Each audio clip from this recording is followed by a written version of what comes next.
So I don't know if we're asking the right questions or the wrong questions. I think that you have to kind of look at your context to really say, like, are you offering up the best of your ability to be a true follower of Jesus Christ in all aspects of your life? I hope you're serving in a church. That's the bare minimum for sure of us being a follower of Christ, is to go out there and like spread the hope that you have. For sure. And it's hard, right? Like if all you're ever used to in church is just showing up Sunday morning, and it's almost been this transactional experience, the idea of transformation can be intimidating. It can be scary. Oh, absolutely. But I think that like that's what we're called to do. You're listening to Beyond You, exploring faith, culture, and higher education, a podcast from Oklahoma Wesleyan University. Welcome back to another episode of Beyond You. Thanks so much for listening. We hope this podcast continues to add value to your life. Today's conversation is with Scott Stevenson. He's a Wesleyan pastor in Scottsdale, Arizona, and he was recently on campus with us for Elevate, which is our spiritual emphasis week here at Oklahoma Wesleyan University. In this conversation, we talk about his ministry context in a wealthy city that still has a lot of unseen needs. We talk about how to engage people who are becoming increasingly disconnected from the church and community. And we ask the question, is the church asking too much or perhaps even too little from people? And finally, we talk about a new generation that's becoming more open to discussing mental health issues and what that means for the church. Here's our conversation with Scott Stevenson. Here we are, just rocking and rolling and trying to keep my head above water of raising four leading a church, fantastic children, and leading a church, and all the things. I officiate weddings on the side. So one of my dreams has always been I wanted to be bivocational. Okay. As a pastor, I just felt that in my heart, in my spirit. That's what I wanted to do, and fortunately, it is not out of necessity. It's really just out of like my own personal well-being that I need something. A hobby. A hobby, that makes nice money. You know, it's kind of fun. And so the Valley, Phoenix, is a significant wedding destination. Really?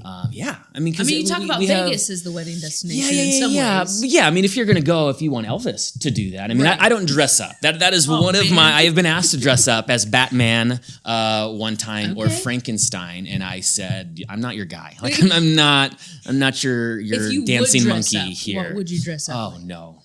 Nothing. No.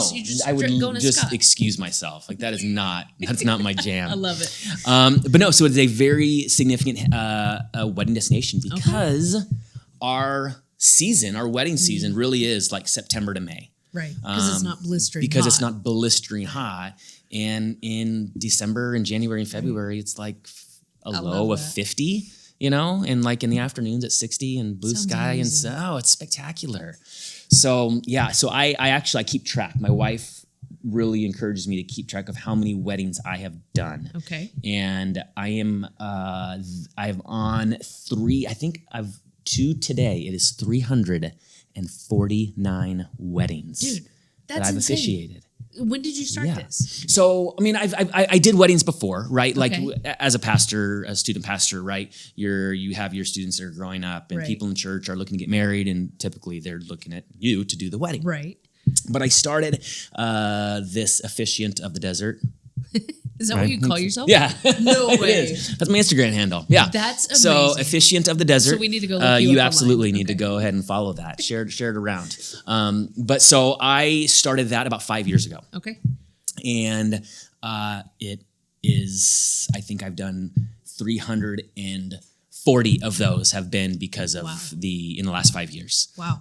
So it's fun. You know, you see the great weddings. You see the weddings that I personally would not do or plan. Right. What's the wildest wedding you've ever done? Oh man. So I did, I have 2. One of them was I married this couple out in like the hills of northern Arizona. Okay. It was more, I guess we can call it an elopement. Okay. because it was the two of them, myself and her or his parents, because you have to have two witnesses, right? And they brought out chairs to the middle of the hills. hills. The middle of the hills for a 4-minute ceremony. But behind me was a lake that was absolutely filthy. And then on the other side of the lake, literally being like 12 feet, was just this legit herd of cows. Did they know this before they picked? Oh yeah, I assume so. Okay. But they had like fairy catchers, she called them, in the trees that she put out there because we had to make sure the bad fairies did not ruin the wedding. Interesting. Yeah. I would assume that that's a first. That was a first and a last of the bad fairy catchers that were there. I don't know if she caught any fairies or what. I did not see any. Okay. But hopefully she did. I don't know what she does with them afterwards, but you know. And then one time I did a wedding at a pool, like a public community pool. Wasn't even like there, like it was like a community pool, and the groom was in swim shorts and cowboy boots, and he farted in the middle of the ceremony. Dude, no way. Yes, like audibly. And what do you do? Did you laugh? In that? No. Okay. Thank the Lord. I did not. It was just like I don't know if he I don't know. Yeah. But that happened as well. Wow. So my mind is like shook on that one. It's pretty wild. Yeah. But it's been cool. You know, I officiated for an ESPN correspondent and her pitcher, now husband, professional baseball pitcher husband. Yeah. Which is a blast, That's right? awesome. Those are fantastic weddings, and I don't do the sports, you know, but I knew of them and her, and you know, at the wedding, it was like all of these professional ball players that came out, and like it was very cool. Dude, that's awesome. Yeah, it was fantastic, and I just acted like I knew what was going on. So it was fun. Exactly, absolutely. Right? It's a mantra of my life right there. Well, Scott, it's good to get to know you a little bit. I didn't know that on this episode we would be talking about weddings in such a way. Hey, you know, grooms, absolutely. You know, here we are. During weddings, I guess, but that's not why we brought you on today. Unfortunately, it is, isn't it? Isn't it? Today's conversation, and really, we're interested in hearing from your perspective on your context there in Scottsdale and the greater Phoenix area.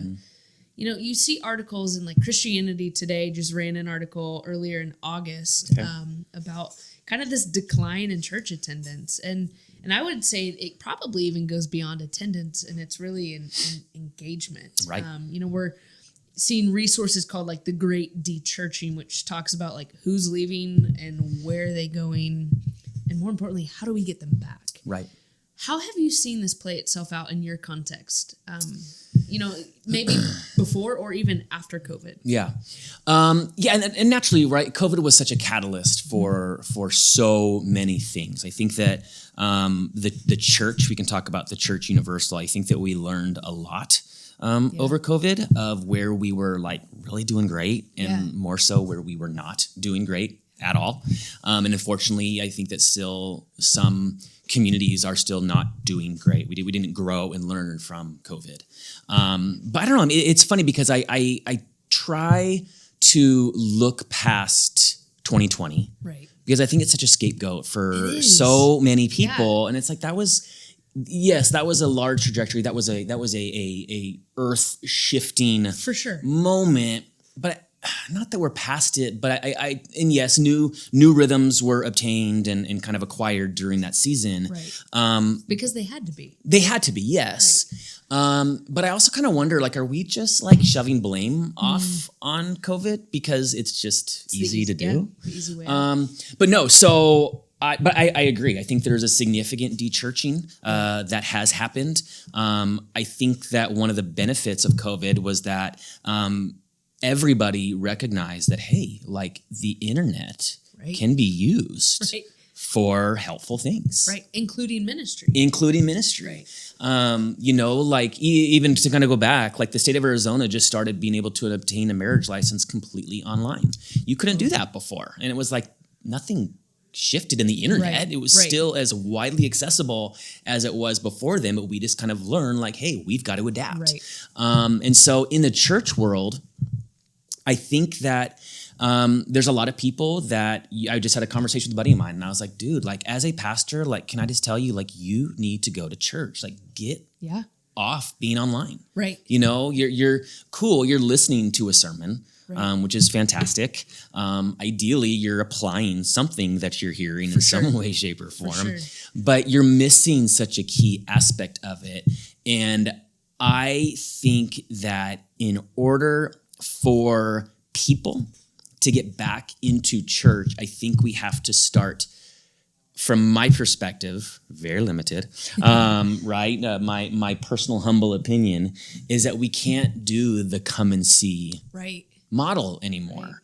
You know, I've been a part of fantastic churches. I've been a part of large churches that was very much the come and see. You come to us, we'll put on a big show. Right. It's sexy, it's fun, you And it's know, it's easy big for and it's people very to easy. connect. But you can do all that online. Right. In a much easier way. You say your PJs. Exactly. Absolutely. Yeah. Or be at your kid's travel sport game, whatever For sure. it may be. Yeah. And get the exact same experience that you would get sitting in a seat and then walking out the moment that church is done.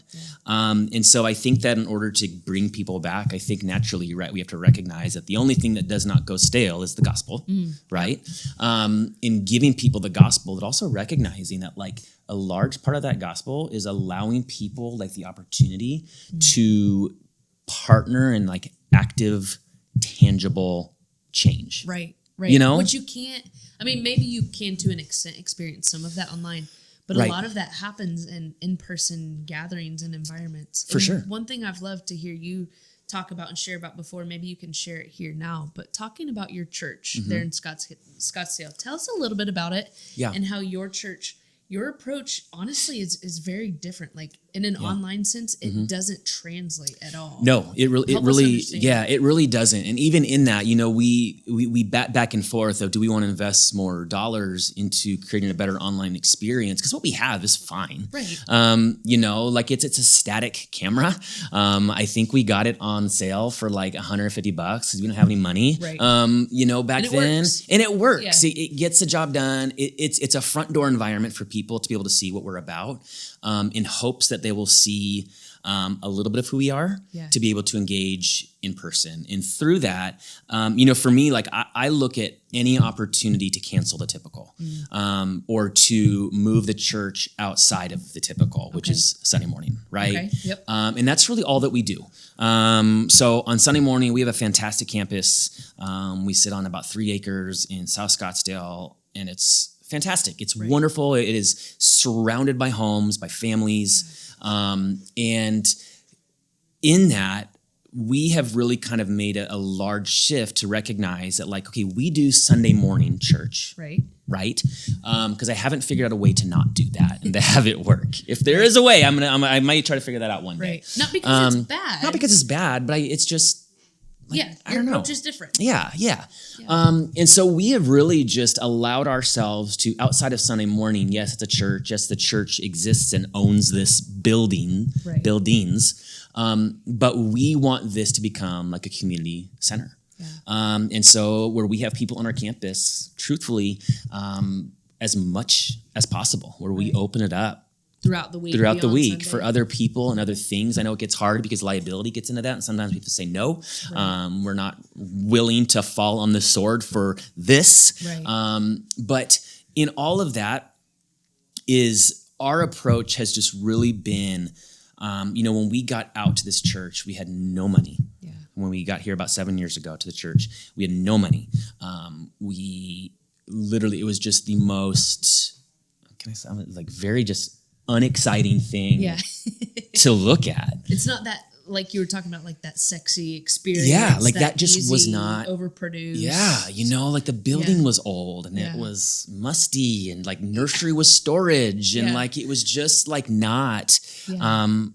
I wouldn't go there. You know, as a 30-year-old father, I would not go to that church. And so we thought, man, like we have to create something different, because I don't want to drop tens of thousands of dollars to make this environment banging. Right. I want to make it great and Right. wonderful, but I'm like, man, there's so many other opportunities to be able to spend money. And so we really just thought like, man, like there's this community that exists immediately around us that for so long people just kind of, wave to, you give the nod, the cordial hello, but you're not introducing them to any sort of life change or inviting them. Yeah. And so we've really kind of adjusted ourselves to become, we call ourselves the church for neighbors. Okay. And where people are know of our church, people call us a neighborhood church, which is like the greatest compliment I could ever get. I love that. I love that, a food pantry. It started 6 years ago when there was like kids at this neighborhood elementary school that like were going home to no cabinets. There was 9 kids, literally 9 kids that I just learned about. And since then, it has grown to over 40 families that we feed every single week. Man, that's beautiful. It is. Practical need for a church just to step in and fill that gap. Exactly. And it's so like typical. Yeah. It's helpful. but it's very helpful. And it's so funny because people look at Scottsdale and they're like, oh, like that's, Scottsdale is an affluent community. Okay. It really is. And the neighborhood around us has and is continuing to turn over to where home prices, just like all across the globe, right, are astronomical. Right. And so we're recognizing, obviously, that in our immediate area, that is kind of shifting, but there's still people who have gotten themselves into a home and now can't afford to put food on the table. Even at a grocery store lately, it's so expensive, it's insane. Like eggs, what are eggs in Arizona right now? So we just dropped down. So we're under $4 Oh my gosh. a dozen. Right? That's I think, maybe some you can get for $2 or $3. Okay. I don't know. That's insane. It's crazy, And so we just thought like this is such an easy thing for people. And we have folks reaching out every single week, new people of like, hey, like, can I get a bag of food this week? Wow. And we're offering that up, and we don't ask questions. Yeah. I'm not here to decipher whether you really need food or not. If you just want to, like, if you are mustering up the courage to drive onto a church campus and to have someone drop food into your trunk, like that takes some courage to recognize that. And so that's really what that is we have just done a drastic shift into, yes, we want you to come and experience a church environment. Right. The gathering of believers, worship, teaching, Holy Spirit moments, right? For sure. Of course we want that. We want to do that in the best possible way with as much excellence as we can, but also not negating the fact that there are some people that are never going to step foot on your church campus. And how are you doing that? How are you engaging in spiritual conversations out at the coffee shop or out at the grocery store, at the school pickup line, everyday life. And so that's really where we have kind of allowed ourselves, we do like a 5K that we just started last year. We raised like $15,000 for our food pantry. And that was like providing Thanksgiving meals for families. And that was on a Sunday morning. Cause I'm like, we're not doing church. We're going to go be the church out here. And it was like 150 people showed up to run this race. Or we do like Easter, like we don't do the come onto our campus anymore. We now go to houses all across the South Scottsdale area and we literally load up their front lawn. They agree to it. But we load up their front lawns and we call it You Got Egged with Easter eggs all over their front lawns. And that's on Palm Sunday, every Sunday morning. We're not doing church. We're going to go out and be the church in our community. And people expect it and they look for it. And it's just been very, very kind of a break from the norm. Scott, you land there on something that's so important and so key in this conversation, because as we're talking about people, not being at church at the rate in which they were before, this difference between going to church and doing church as if it's just this, this is what we do, right, versus being the church. Like it's more than what we do, it's who we are. Yeah. How has that kind of come to life in your context? You mentioned it through some of these other ministry opportunities, but how have you seen that? Well, I think that's truthfully like the only way that you can bring people in and keep them there. Right. Because if it's just this like all like personal individual, like, there's power in that, right? You're growing, but all of a sudden, if you're not doing anything with that, we literally just talked about this on Sunday, like where it's like, there's a difference with the hypocrisy that comes in. And that's why, you can say and think all these things. And we call those good intentions. Right. But if you're not actively doing anything, then what's the point? Right. There's a lot of other clubs and community groups that go out and do things, right? And there's a lot of other people. There's a lot of food banks. Bad. No, not at all. It's just not maybe that transformational essence. That's where we have this product that we are selling, if you will. And I know that's a loose terminology, and someone's probably going to have a comment about that. It's okay. But the product that we're selling is life change, and it's Jesus Christ. It's that there's hope. Exactly, and I think that I don't know. I just feel like you've got to be able to move people out of just attending because they can attend now from anywhere, right? However they want to, right? In a very simplistic fashion of opening up their phone and boom, they're attending. Yep. They're probably getting a better view. The camera angle is going to be better. It's going to be clearer. All of that theoretically, right? Not at my church, but you're going to have those, right? So you can do it better when you just listen to a podcast and cool as people listen to a podcast. But you're able to multitask. You can do it while folding the laundry. So why would you not? Go over there and just attend church with your TV, right it's on. Easier. And in a world of efficiency and getting from point A to point B as quick and seamless as possible, which that seems logical. Yeah, but it is logical. But what if there's more, right? Correct. And I think that's the question you're kind of posing. What if there's a different way? What if, what if you could actively see life change in front of you? Right. What if you were the one to be able to bring hope to somebody who was wondering where their next meal was going to come from, who was wondering how the lights were going to stay on, who was wondering how they're going to deal with this child, and who is just losing all hope because they feel they're completely alone. In all of that, and always pointing them to someone far greater. Right. And again, that's what I feel the church was missing. Yeah. And that's why I kind of feel like people are like, oh, well, if you don't see anything happening, then why be a part of it? When you only have so many hours in a week, 168 hours, at this point, time is worth something, right? Yes. So if I can get that back by multitasking, and that's obviously not the perspective that we're trying to chase here, but there was a quote that was interesting, that modern American life is not set up for community. Do you agree or disagree?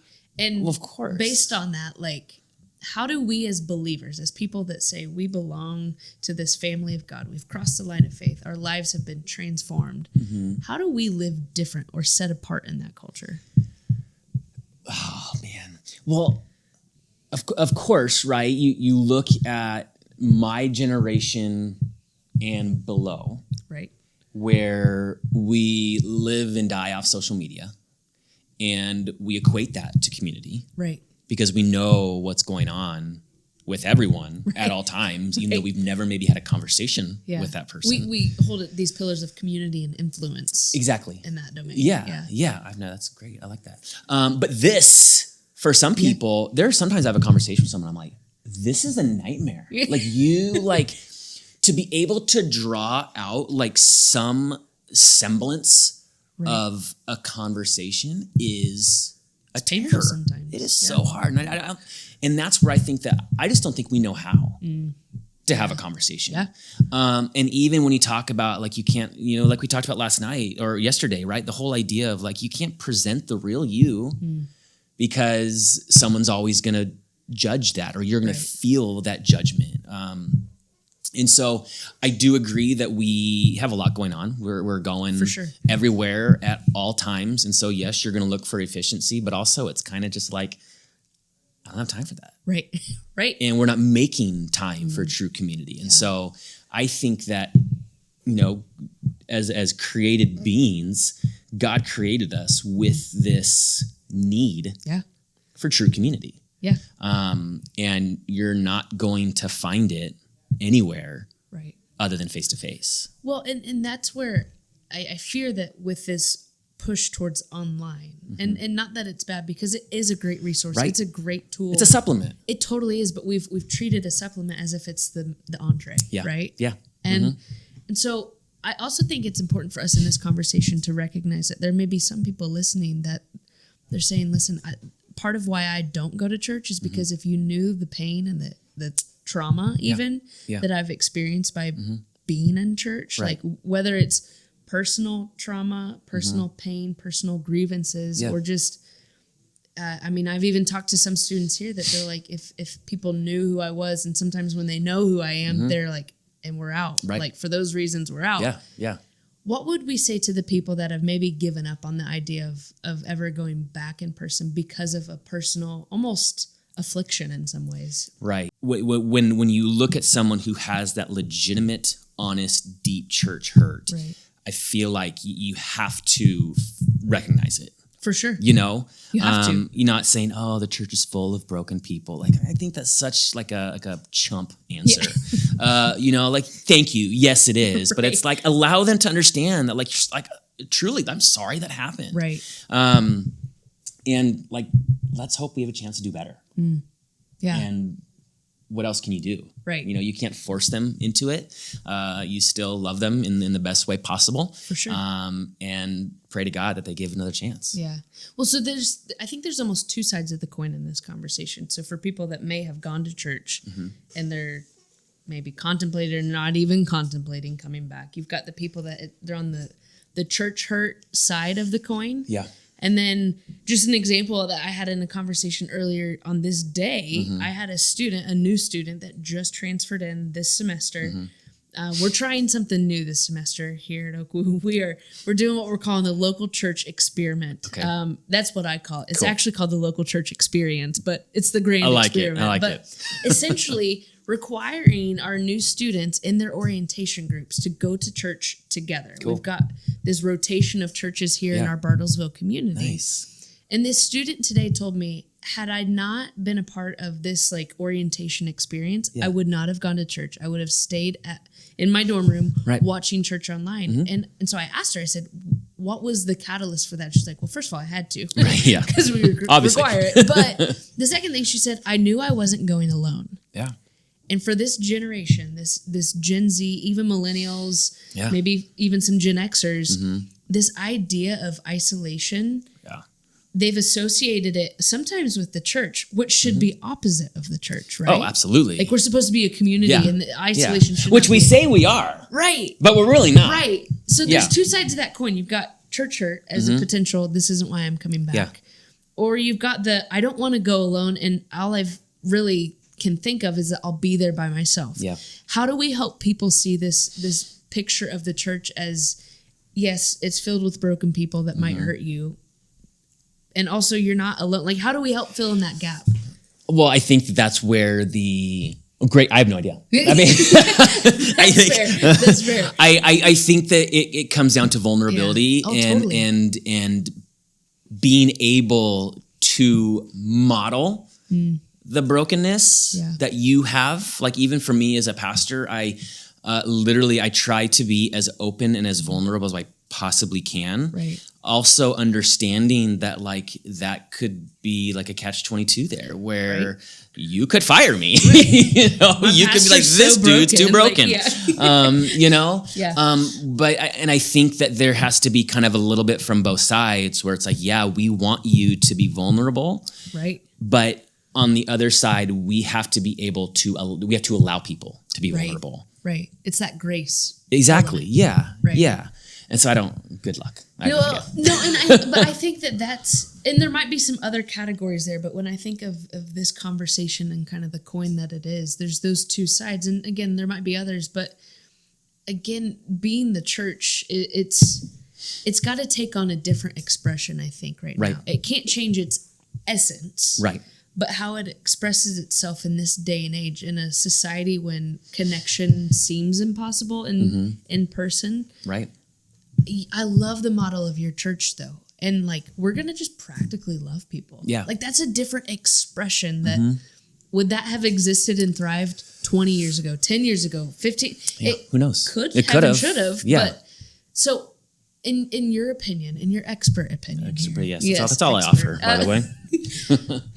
When you think about what the church needs to kind of become in its expression, not its essence, because the essence doesn't change. Right.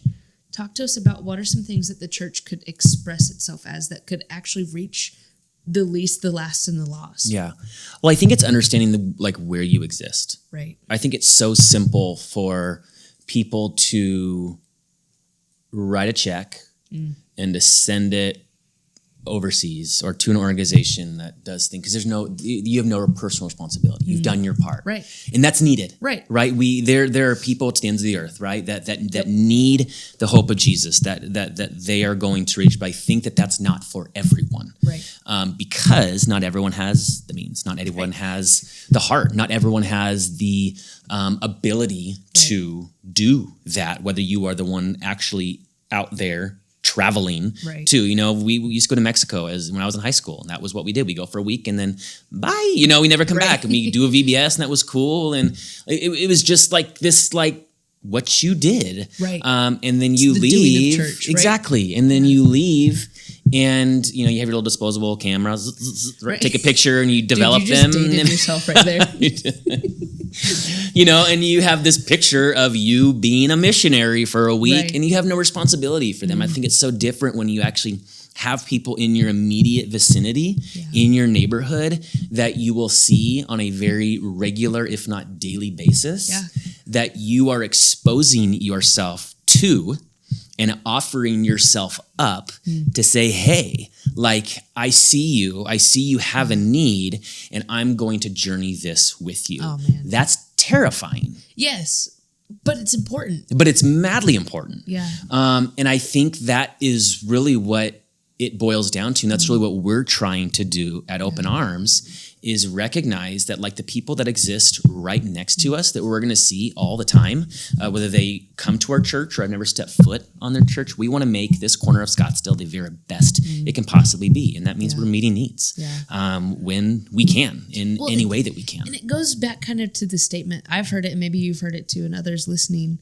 that, like, if your church were to close today, how would that impact your community? Yeah. And it sounds to me, just from what you've shared about your local expression of the church, like, if you all up and leave that pocket of the world, that place is different, and not in a good way. Right, I hope. So having that kind of an impact as a church, like, we should make our communities better. Like, it's not just show up on Sunday for an hour. Yeah. It's that transformational element. And that comes with significant responsibility. Right.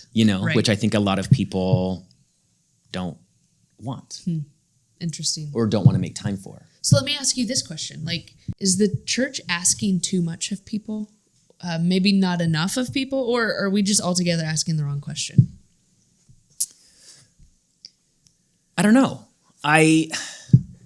It's hard because you have this dual existence, right? Where church still needs to be the church. For sure. Right? I mean, like I said, like if I could figure out a way that Sunday morning was not like, but what is that going to be? Right. You still need to have great and safe children's ministry. Right. You still need to have great and safe environments all across your campus. So you still need people to step in and serve there. You still need people to use their gifts and abilities.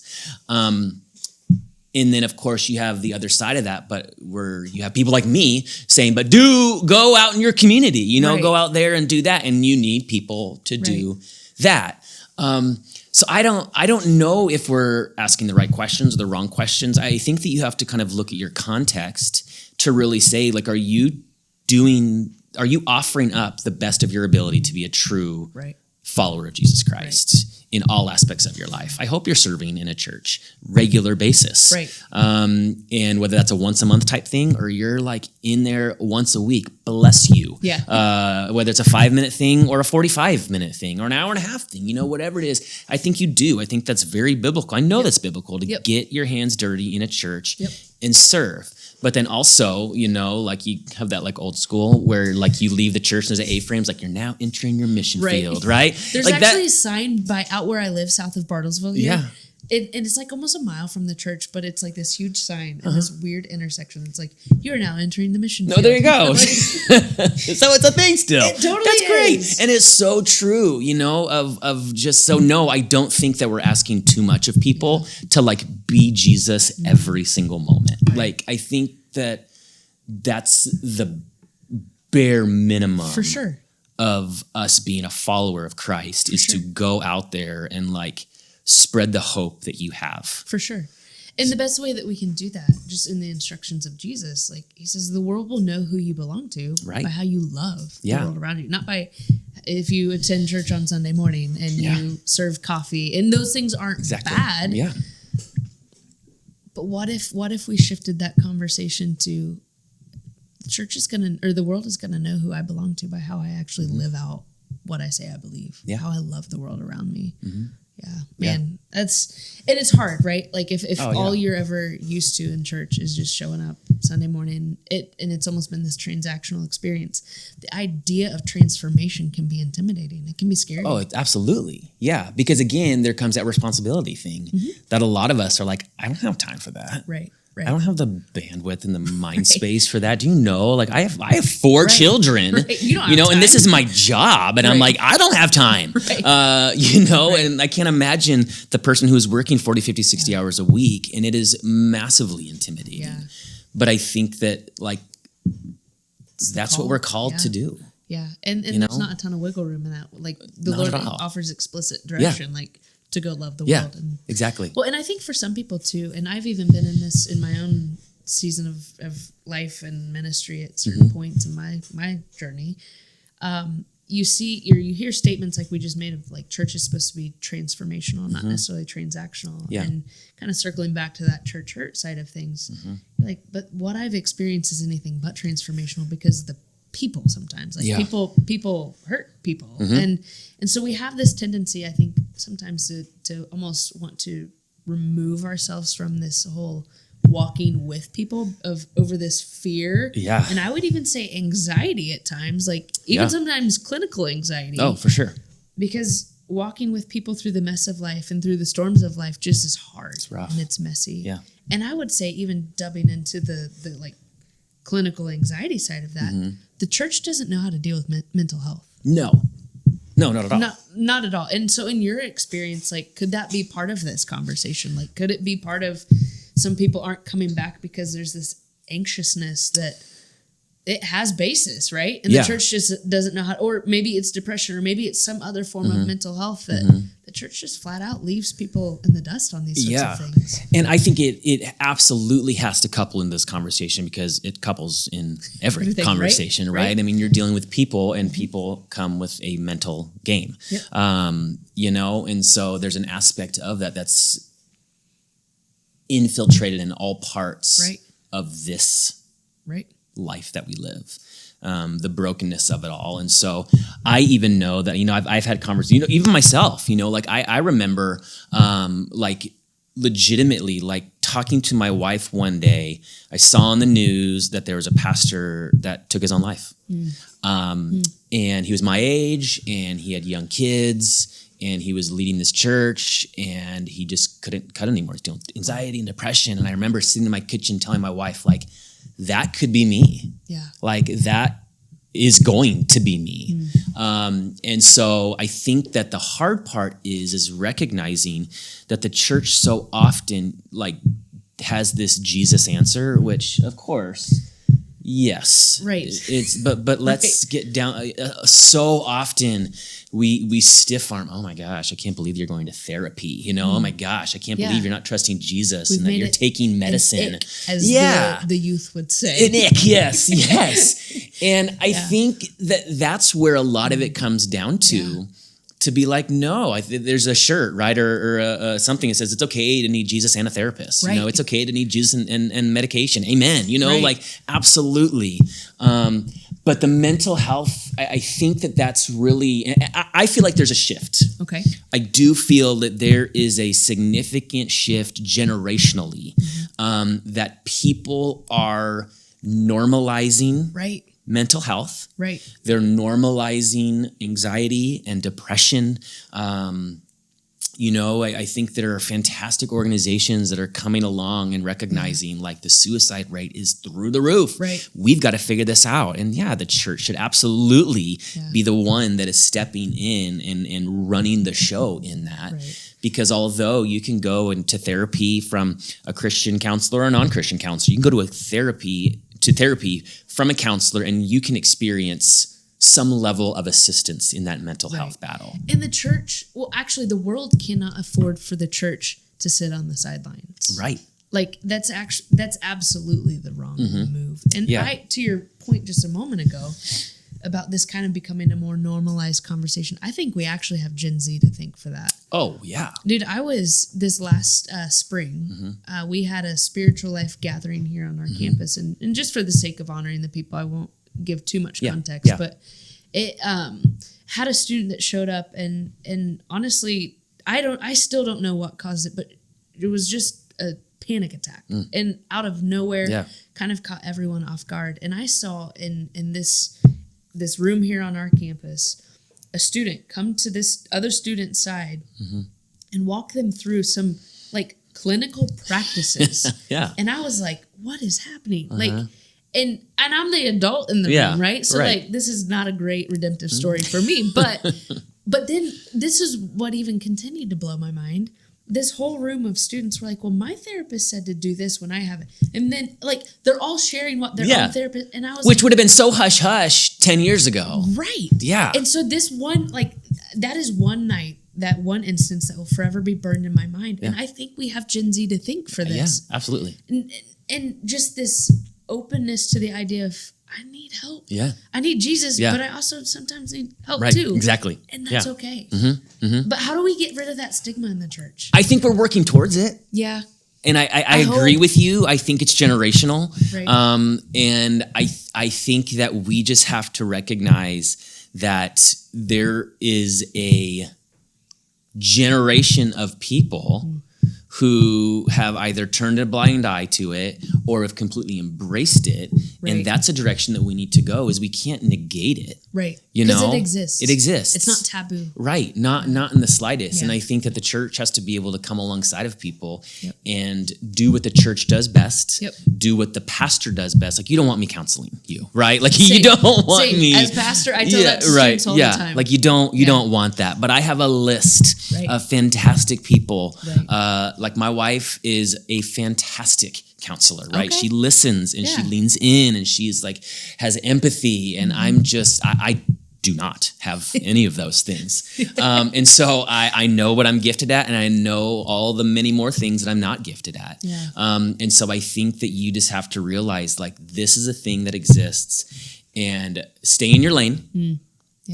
You can't minimize it, but you got to be able to point people in the right direction. For sure. And ideally, you're going to shove them in the way of Jesus. Ideally, you're still going to love them with the ways of Jesus. We have to. You have to, yeah. But you don't have to. Well, but you do, but you don't. You should. Yeah. But I just think that the mental health world, the mental health conditions, mindsets, brains, all that, it's not going anywhere. Right. You know, like, so now's the time to amp up and like, all right, how are we going to tackle this? Well, and I think from a compassion standpoint, the church has to understand, especially in the overarching conversation we're having today, just in like this de-churching movement. Yeah. For some people, the church very well could be their last hope. Right. And they see it, whether they see it in the moment or they will come to see it as their last hope. Yeah. And reframing it as like, no, we have to get serious about this conversation. We have to have it. We have to address it for what it is and not treat it as a taboo topic. Exactly. Because in all reality, if people are treating this as potentially their last hope, like belonging to the church, eternities are at stake. Exactly. Right? I mean, eternities are always at stake. Right. But even more so. Right. You know, and not only is it the last hope, like it's the only hope. Yep. And really, I believe that there are people who do not know Jesus that can get their depression under control. They can rid themselves of anxiety 1,000,000%. But of course, then you're going to throw that other aspect, like, do you want to truly live though? And, and that's, you're only going to get that from Jesus. Right. You know, your medication, your therapy, that's going to help. Right. That's a vital, real part. Yep. And that may very well walk you through this season or this life chemical imbalance that you have. Right. 1,000,000%. For sure. But I don't know how people do it without Jesus. Yeah. To have that kind of cherry on top, if you will, of like full, robust life. Yeah. That's only through Jesus. Well, and he himself says it, John 10:10. Like, I've come that you would not just have any life, but life to the full. So I just did my grandma's funeral earlier last month, and one of the things that I shared with the people that were in the room and just trying to take advantage of an opportunity to present the gospel was this life isn't about choosing between easy and hard. It's actually about choosing between which hard are you going to choose. Correct. Yeah. Because you got to choose your hard. Like, are you going to choose life with Jesus or life without Jesus? Yeah. Both are going to be hard. One is way less hard. Exactly. And I think for even seasons in my own life when I've struggled with anxiety and even at times like thoughts of depression and such that creep in and cave in, I cannot imagine walking through that without the hope of Jesus. Right. It's hard. And hard I know enough, that there are people that walk through it without Jesus. And so the church has to be this living expression of, you know what, the Lord doesn't promise to take those problems away from us, but to walk with us through them. Yeah. And that's what I love about your church. Yeah, thank you. You guys are being very practical in just how you I hope so. I hope so. Yeah. I hope that we're just not all talk, you know. No, I think it's great, man. And I'm just so encouraged. And I wonder if you could just impart a little bit of wisdom, because I would have to believe that there are some young adults that are listening to this, whether they are OKWU students or not. Right. That are listening, thinking about ministry, thinking about even the exciting parts, but even the like uphill parts too, of like, how do we get a culture re-engaged with the church? Those sorts of things. If someone's listening that's thinking about jumping in this thing called ministry, whether it's pertaining to this conversation we've had or not, what sort of wisdom or advice would you give to them? I think that the biggest thing that I would say that I'm learning heavily is that there are no rules. There really isn't. You know, like in our kind of side of the world, you see so many different expressions of the church and how churches are starting and how churches are growing and what they're doing. Right. Like, I just feel like so often we get so boxed in with how church should be, how we think it should be. And that's overwhelming. There's people that are called to ministry, and you better make sure you are called. Goodness, if you're not, do something else. It's hard enough when you are called. Exactly. Yeah. But make sure that you are called. Get yourself around some people who can speak into you and encourage you. But find folks that can rally behind whatever you feel God calling you to do in the way that you feel like you should be doing it, and just know there's people out there who will receive that. Oh man, that's so good. That's so good. And what a good word for those that might be either stepping in recently or soon to be stepping in. Man, such a good word. I'm curious, what gives you hope about this generation, this Gen Z that we keep talking about? So I am so grateful for just the authenticity. Yeah. We already talked about that. I love the fact, even with my daughter, right? Like, kids at her school, like those like pimple patches that they wear those out. And I'm like, that's so great. Like, they don't care. Like, I just got to get rid of this zit. I don't understand those things. Oh man, they're fantastic. Okay. And like, they just wear them to school. Okay. And it's not like they're hiding overnight with them. Right. You know, if you have a zit in your nose, you want that thing gone. Right. You will do any means necessary to make that happen. You will wear a patch and you will rock. I think that there's just an authenticity that comes with that. And I think that is kind of what freaks out the older generations. For sure. But I think that it's needed. And I truly believe that that's going to be a significant catalyst to whatever the church is going to look like in 50 years. That to me is what it's like. All right, if nothing else, like, they're gonna bring their acneed up self with their zip patches and like teeth whitening strips, and just why not? You know, like, I got to do this. So nothing holding back. Yeah, I'm gonna do this next to you, shoulder to shoulder. You know, and there's community right there. That togetherness for sure. Yeah. Scott, thanks for today. This Absolutely. was such a good conversation. Yes. So helpful. And I know that I have benefited from this, and I would imagine our listeners have too. Let's hope. Thanks for joining in today on today's Beyond You conversation, engaging faith, culture, and higher education. Thank you for listening to Beyond You. Let us know what kinds of conversations you'd like to hear by leaving a comment.